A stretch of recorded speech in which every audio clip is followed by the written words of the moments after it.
and welcome here to MoreTalkFCB, and welcome back to the channel, guys. We are all still feeling so good after the official inauguration of Joan Laporta as the new Barcelona president, and in today's video we are going to be discussing the big signing, the crucial signing that he will have to make this summer. It is his priority. He wants a number 9 because given the season we've had so far, we've seen quality, we've seen potential, we've seen promise in our performances, but the one thing, and the one big thing that we have consistently lacked, it's that finishing touch. It's said to be the hardest thing in football, putting that ball in the back of the net. And coming up today, the 4 potential targets that Barcelona have to fill that void. So let's get to it. And if we start first and foremost with one of the best number 9s that we have seen over the past 10 years or so, Sergio Aguero. We all know what he's capable of. We all know what he's done right throughout his career. He has been not only a sensational goal scorer, but a very, very good all-round striker. Now, we all know as well that this summer, Sergio Aguero will be out of contract at the end of the season, which would mean that he could join on a free transfer, which given our financial situation, that would be something that probably would appeal to the club as it stands. And I think even given that Aguero now is 32 years old, he does turn 33 in the summer, you wouldn't say he has a huge amount of time left at the very top level, but he still knows where the back of the net is. You would still feel as though if Aguero was on the end of some of those chances that we had, for instance, against PSG this season, he would have tucked a few of them away. And we're also all very much aware of that immediate understanding that he would have with Lionel Messi, not only on the pitch, of course, but also off it, given the two are very good friends. However, there are some drawbacks, obviously, when it comes to Aguero, and some of them are quite considerable ones too. The first one you'd have to say is all about the wages. Given the fact that right now our wage bill is unsustainable, we're trying to reduce it by any means necessary. When I say now that Aguero earns around €225,000 a week at Man City,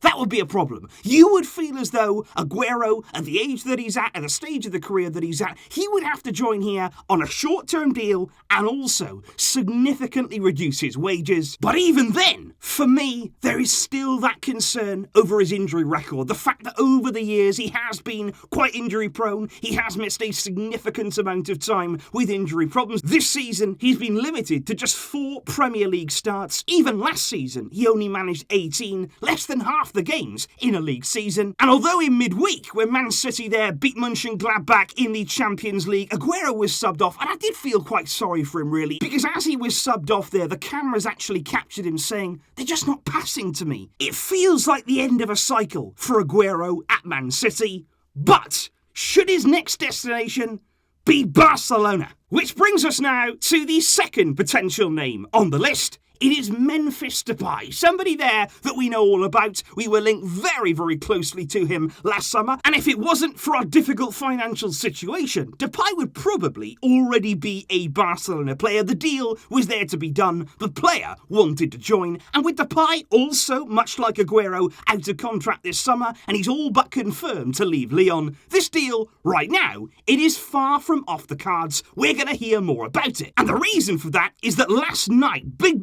news story there coming out of the Catalan media, TV3 reported that even now, Ronald Koeman is still in touch with Memphis. The report went on to say that Koeman has told Depay not to negotiate or agree any contract with another team because he still wants him at the club. And apparently Koeman said that as long as he is the Barcelona coach, he will continue to fight to bring Depay in. And of course, much like Sergio Aguero, we all know that Depay is a very good player. We also know that he worked tremendously well under Ronald Koeman for the national team. And obviously you can tell by the way that Koeman is so insistent upon bringing Depay in. Quite clearly, he rates him really, really highly. And of course, again this season, he's been showing in Ligue 1 exactly what he's capable of. He's thriving there in a Lyon team who are pushing PSG all the way at the top of the league. He's contributed there with 14 goals and 9 assists. Very good numbers right across the board. But for me, it's never really been about the quality of Depay. That's not really where my problem lies, because I do rate him really, really highly. But for me, it's about that positioning. It's about that profile, because whilst he does score goals,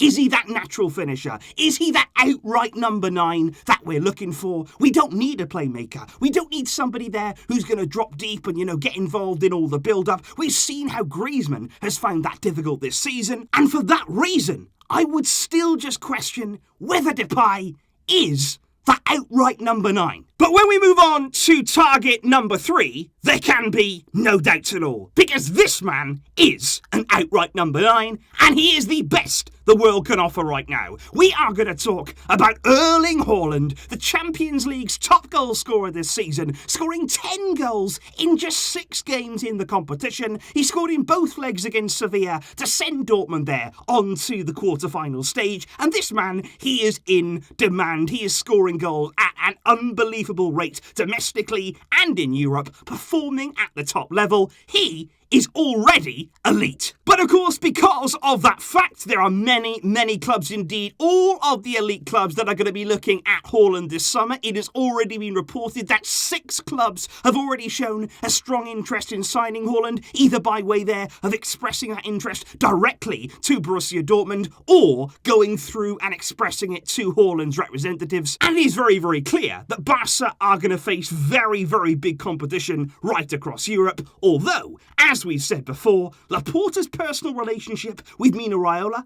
that could work in our favour, and also Haaland's potential preference to play in La Liga, that could help us swing the deal. But as we have already discussed there over on TalkFCB when we were talking there about the specifics from this potential deal, if, and it is still a big if, we could make a deal happen, we would have obviously needed to generate significant funds by selling players, by reducing that wage bill, by really trimming down this squad. Only then would we have the funds to go out and buy Haaland. And the reason for that is, apparently this summer, Dortmund are going to demand above 100 million. It is going to go there, definitely over 100 million, maybe even as high as 150 million euros that they would demand. But it's all going to determine around things that will occur over the next few weeks. Number one, it's going to be, is Dortmund going to qualify for the Champions League next season? Right now, they are outside of the Champions League places in the Bundesliga. That is going to be something that will be crucial to Haaland's future. And of course, number two, it's all going to depend on Haaland himself. Is he this summer going to try and force through a move? Is he going to say, look, I want to leave now, I don't want to stay for another season? That's something as well that could force Dortmund's hand, because let's not forget, in the summer of 2022, Haaland's release clause is around 75 million euros, and you would imagine that if Haaland said, I want to leave now, I want to leave this summer,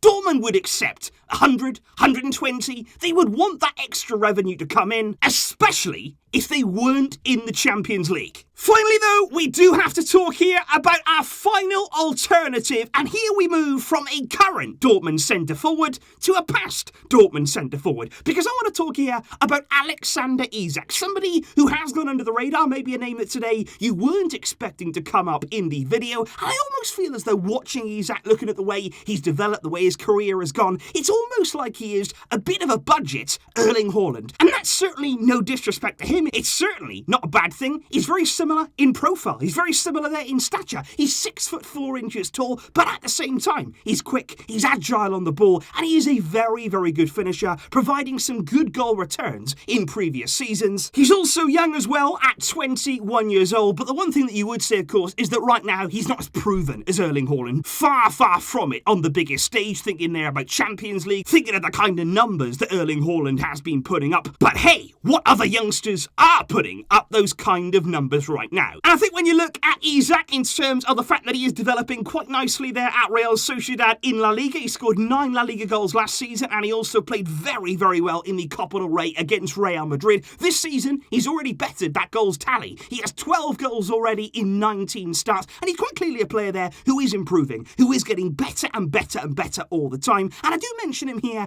as a potential target because quite clearly the club have been tracking him, because it has been reported in the media that Barcelona were actively seeking him last summer. They were looking very closely at Isak and what it would take to bring him to the club, but again, that financial situation shut down any potential deal. But even as recently there, as the end of February, it was reported in the media that Barca had actually upped their scouting. They were already looking at Isak, but now they're actually scouting him even more, looking in even more detail at this young man. And also he does have a link there to Henrik Larsson. Larsson, also a Swede of course, rates him very, very highly, the man on Ronald Koeman's coaching staff. And it is going to be interesting here with Laporta coming in, receiving all of that data, understanding what we can do in terms of a financial viewpoint, whether he pursues Alexander Isak any further. And I have to say, guys, when you're looking there at those potential picks, now we have gone through them all. You've got Sergio Aguero, you've got Memphis Depay, you've got Erling Haaland, and you do have Alexander Isak. And I've got to say there, it's a nice blend. I think in terms of profile, I would look there at Erling Haaland, a natural goal scorer, an out-and-out number 9. That is somebody, of course, who would be a dream signing for Barcelona. But I also want to say to you, okay, what if we can't get in this summer? Maybe he'll stay at Dortmund for another season. What would you do then? Would you bring in Sergio Aguero on a short-term deal? Would you go and sign Memphis Depay for free? Or would you go for a different target altogether, like Isak? I think there's big decisions here that Laporta will have to make. Of course, our financial situation,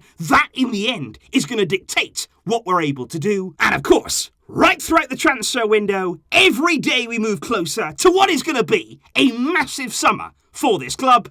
I'll keep you updated right here and on TalkFCB. Let me know down below, guys, what your preference would be, or is there a player who's not on this list that you would like to consider? Let me know all of those thoughts down below. I will see you soon, of course, with plenty more videos to come. But until next time, as always, Visca El Barça!